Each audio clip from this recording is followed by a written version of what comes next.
The autumn rain fell steadily outside Harrison Manor, the sprawling estate that had been in my family for 3 generations. I sat in my father's study, watching droplets trace patterns down the leaded glass windows while my brothers, James and William, argued over who would get which piece of the family fortune. "The summer house in Martha's Vineyard is obviously mine," James declared, running his hand through his expertly styled hair. At 35, he was the eldest and had always assumed he'd inherit the lion's share. William, younger by 2 years, scoffed. "You barely visit. I'm there every season with my family." I remained silent, fingers tracing the worn leather of Dad's old chair. At 28, I was the youngest, and in their eyes, the least worthy. Elizabeth Harrison, the daughter who'd chosen to study business instead of law or medicine, who'd moved away to find herself instead of staying to learn the family business. If they only knew. "Lizzie," James turned to me with his condescending smile, "you can have the cottage in Vermont. It's quaint, perfect for your lifestyle." The cottage in Vermont was the smallest of our family properties, worth maybe a fraction of the main estate. I bit back a smile, remembering the conversation I'd had with Dad 3 years ago in this very room. Mrs. Collins, our family lawyer's assistant, interrupted from the doorway. "The video conference is ready." I checked my watch. 2:55 p.m. Right on schedule. The massive screen on the study wall flickered to life, revealing Margaret Collins, our family's lawyer for the past 20 years. Her silver hair was perfectly coiffed, her expression professionally neutral. "Good afternoon, Harrison family," she began.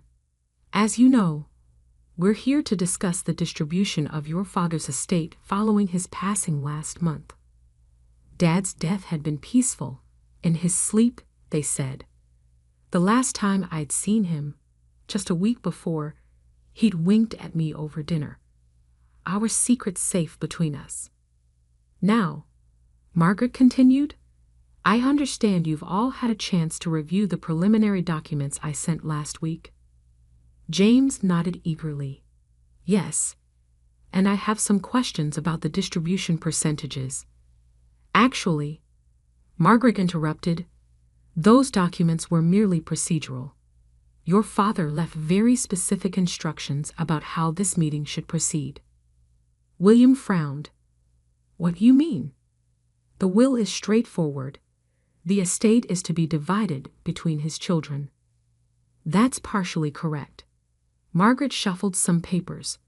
"But first, we need to address the matter of Harrison Global Enterprises."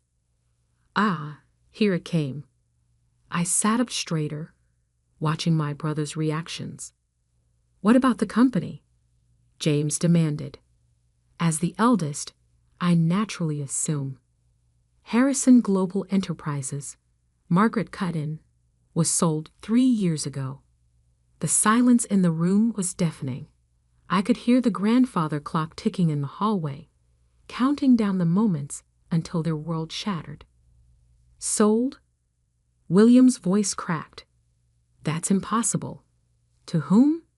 "To Phoenix Capital Partners," Margaret replied, then paused deliberately. "Specifically to their CEO." James laughed, but it had hysterical edge. "This is absurd. Phoenix Capital, I've never even heard of them. Dad would never sell to strangers." "You're right," I said quietly, speaking for the first time. "He wouldn't." Both brothers turned to stare at me. I reached into my bag and pulled out a thick folder, placing it carefully on Dad's mahogany desk. "Phoenix Capital Partners was founded 4 years ago," I explained, my voice steady. "It's a private investment firm specializing in corporate restructuring and long-term wealth management, and I'm the CEO. The security cameras Dad had installed years ago would have captured their expressions perfectly. James's face draining of color, William's jaw dropping open. "You?" William whispered. "But you were traveling, starting your own business, you said." "I was," I confirmed. "Phoenix Capital was my startup. Dad was my first investor." James lunged for the folder, fingers trembling as he flipped through the documents. Sale agreements, transfer papers, board meeting minutes, all signed and notarized, all completely legal. "This is a joke," he sputtered. "Dad would never. You couldn't possibly." "Your sister," Margaret interjected, "spent 2 years proving herself to your father. She presented a comprehensive plan to modernize Harrison Global Enterprises and expand into new markets. While you two were fighting over corner offices, Elizabeth was learning every aspect of the business. I remembered those long nights with Dad, poring over financials, discussing strategy, proving I had the vision and capability to take our family legacy forward. He'd seen what my brothers never had, that my time away hadn't been aimless wandering, but careful preparation. "The company holdings," Margaret continued, "including all subsidiary businesses, real estate portfolios, and investment accounts, were legally transferred to Phoenix Capital Partners in 2020. Your father remained as chairman emeritus until his passing, but operational control has been with Elizabeth for the past 3 years. William collapsed into a chair. "But the estate? The properties?" I opened my laptop, pulling up the relevant documents. "The manor, the summer house, the properties in Europe, they're all owned by Harrison Global Enterprises, which means they belong to you," James finished, his voice hollow. "To Phoenix Capital," I corrected. "Dad and I restructured everything. More efficient for tax purposes, you see." The rain had stopped outside, weak sunlight breaking through the clouds. Somewhere in the house, the housekeeper was probably preparing afternoon tea, just as she had every day for the past 30 years. But in this room, the world had tilted on its axis. "Why?" William asked. "Why the secrecy? Why not tell us?" I met his eyes steadily. "Would you have accepted it? Working for your little sister? Taking direction from the one you always saw as the family disappointment?" James stood up abruptly, his chair scraping against the hardwood floor. "This isn't over. We'll contest it. The will." "Actually," Margaret interrupted again, "we should discuss the will now, because your father left some very interesting conditions regarding your continued involvement with the company." I sat back, watching my brothers' faces. They had no idea that this was just the beginning. Dad's real surprise was still to come, and I had front row seats to watch it unfold. The security cameras whirred quietly in their corners, recording every moment of this historic family meeting. Dad had insisted on keeping the footage for posterity, he'd said with that familiar twinkle in his eye. I touched the old leather of his chair again, feeling closer to him than ever. "Ready when you are, Margaret," I said calmly. "Let's tell them about Phase 2. Margaret adjusted her glasses and looked directly at my brothers through the video screen. "Phase 2 of your father's plan involves a rather unique arrangement for your continued involvement with Harrison Global Enterprises." James was still standing, his perfectly tailored suit now wrinkled from nervous fidgeting. "We don't need arrangements. This is our birthright." "Actually," I interjected, pulling up another document on my laptop, "you both signed away those rights 3 years ago." "What?" William leaned forward. "We never signed anything." I turned my laptop around. "Remember that stack of quarterly reports Dad had you sign? The ones you never bothered to read? Page 394 of each report contained a gradual transfer of your voting rights and company shares to Phoenix Capital. The color drained from their faces as recognition dawned. Dad had always insisted on them signing the quarterly reports, a tradition they'd dismissed as our father's old-fashioned way of keeping them involved in the business. That's fraud, James sputtered. Margaret cleared her throat. Everything was clearly stated in the documents. Your signatures were witnessed and notarized. Your failure to read what you were signing does not constitute fraud. I remembered Dad's words when we devised the strategy. Your brothers think business is about power lunches and corner offices. Let's see if they've learned to read the fine print.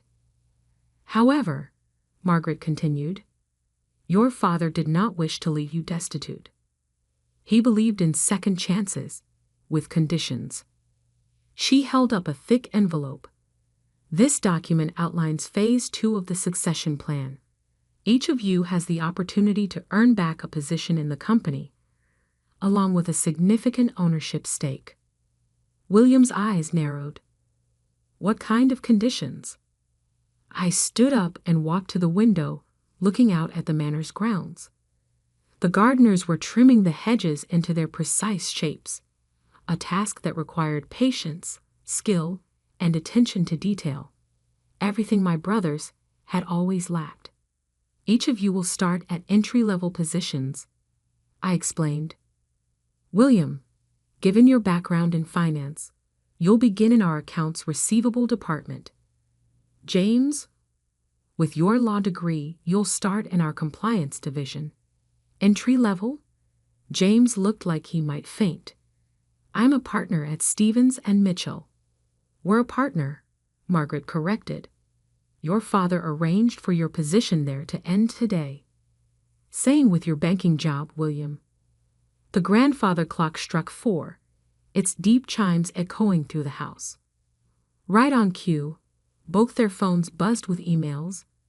Their resignations, effective immediately, drafted months ago by Dad's legal team.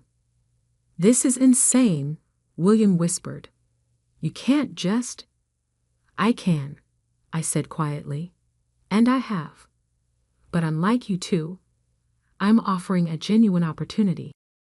Prove yourselves over the next 2 years, learn the business from the ground up, and you can earn back your places in the company. And if we refuse, James demanded. I smiled. Then you keep your trust funds, the ones that mature when you turn 65.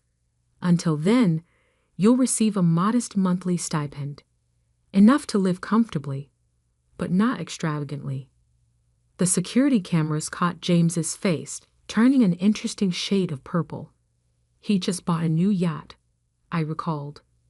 Probably with credit, counting on his inheritance to cover it. There's more, Margaret added. Your father left personal letters for each of you. Elizabeth, would you? I opened Dad's desk drawer and pulled out 2 sealed envelopes. My brothers took them with trembling hands. As they read, I watched their expressions change. Dad had always known exactly what to say to each of us. I'd read my letter the day after he died. Words of pride, trust, and subtle guidance for the challenges ahead. William finished first, sinking deeper into his chair. James crumpled his letter, then smoothed it out again, as if unsure whether to preserve or destroy it. Dad knew, William said softly. About the insider trading. I nodded. And about the embezzlement at your bank. We have all the documentation. James's head snapped up. You're blackmailing us? No, I replied. I'm offering you protection. Accept the positions, work hard, learn the business properly, and those incidents never come to light. Refuse, and well, I shrugged. Phoenix Capital has a strict policy about reporting financial misconduct. The room fell silent except for the faint sound of the gardeners outside. I could almost hear Dad's voice. Power isn't about having the biggest stick, Lizzie. It's about knowing when and how to use it. How long? William asked. How long have you been planning this? I sat back in Dad's chair, feeling its familiar comfort. Remember when I left 6 years ago?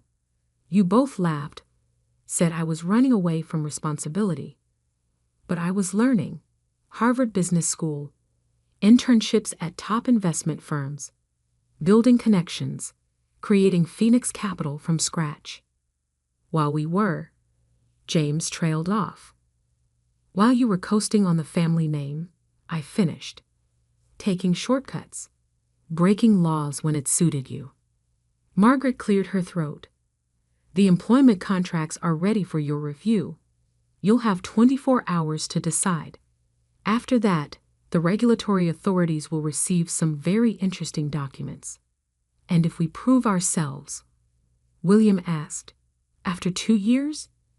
I opened another file on my laptop. Then you each receive 20% of the company's shares. I retain controlling interest, but you'll have real power, real responsibility.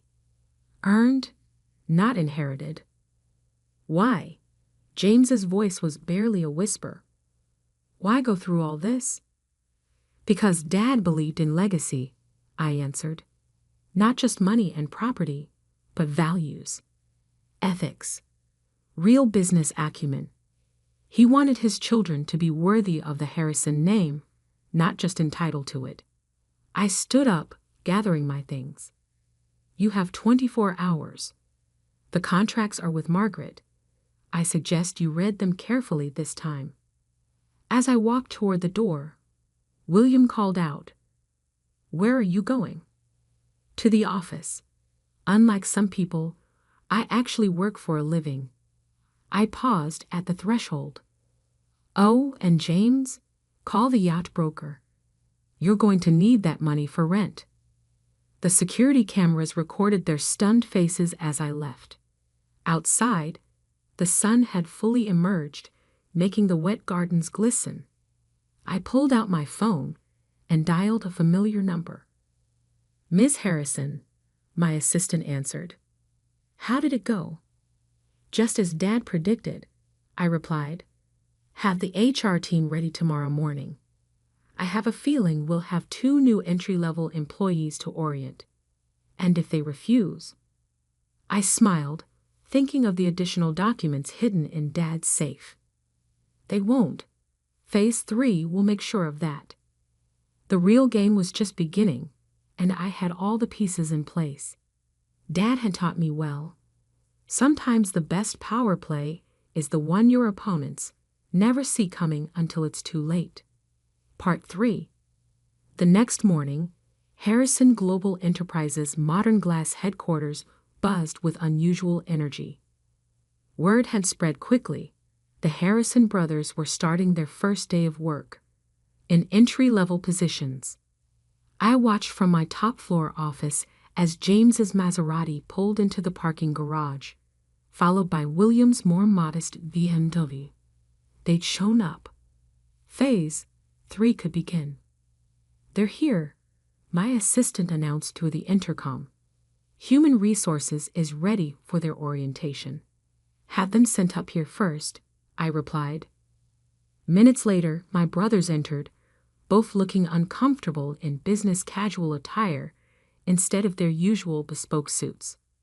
James had dark circles under his eyes, and William's usual confident stance was notably absent. Sit, I gestured to the chairs facing my desk. The wall of windows behind me offered a spectacular view of Boston's financial district, a reminder of the power they'd lost and could potentially regain. Before you start orientation, I began. There's something else you need to see. I pressed a button, and a hidden panel in the wall slid open, revealing a wall safe. Dad's private safe. William recognized it. But that was in his study. This is a replica, I explained, entering the combination. The original is still at the manor. but its contents were moved here last week. Inside was a single USB drive and another envelope. I'd inserted the drive into my laptop, and my father's face appeared on the large screen mounted on the wall. "My children," Dad's recorded image spoke, looking exactly as he had a week before his death. "If you're watching this, then everything has proceeded according to plan." James shifted in his seat. William leaned forward. "Elizabeth," Dad continued, "has proven herself beyond my highest expectations. But this was never just about finding a successor. It was about saving our family." The camera panned to show documents spread across his desk. "James, William, I know about everything. The insider trading, the embezzlement, the attempts to undermine your sister when she tried to introduce modern practices to our company." My brothers paled. There was more they hadn't told me clearly. "But I also remember you as children." William, who cried when his pet fish died and insisted on a proper funeral. James, who gave his allowance to a homeless man and tried to hide it from us. You weren't always driven by greed and entitlement. Dad's eyes seemed to stare directly at them through the screen. "That's why I agreed to Elizabeth's plan. Not just to protect our company, but to save you both." "Your plan?" William turned to me. I nodded. Phase 3 was my idea. Dad modified it, but the core concept was mine.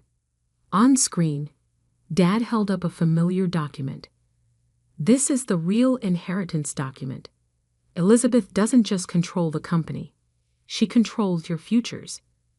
But not as a punishment, as an opportunity." He smiled sadly. "Your sister understands something you both forgot. True wealth isn't in bank accounts or property deeds. It's in the relationships we build, the trust we earn, and the legacy we leave." James wiped his eyes quickly. William stared at his hands. "So here's the final twist," Dad continued. "Elizabeth has full discretion over your employment conditions. She can modify them, accelerate them, or terminate them. But there's one condition even she can't change."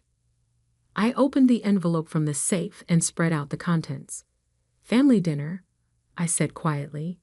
"Every Sunday. Mandatory attendance. No business talk allowed.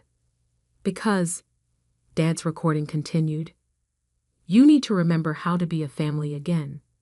Elizabeth will lead the company, but she needs her brothers, not as employees, but as family." The screen went dark. In the silence that followed, I could hear the faint hum of the office air conditioning and the distant sound of traffic below. "There's more," I said, pulling out final documents. "If you successfully complete 1 year, not 2, of genuine effort in your positions, you'll each receive 15% of company shares. Another 10% will be held in trust for your children." "Our children?" William looked confused. "Your future children," I clarified. Dad believed in planning ahead, way ahead. James stood up and walked to the window, his reflection ghost-like against the bright morning sky. "All this, it was never about punishing us, was it?" "No," I replied. "It was about saving you, saving us, as a family." William joined his brother at the window. "We were horrible to you, Lizzie. All those years." "You were," I agreed. "But you're still my brothers. And Dad believed you could change." "And you?" James turned. "Do you believe we can change?" I stood up, joining them at the window. Below, the city was fully awake now.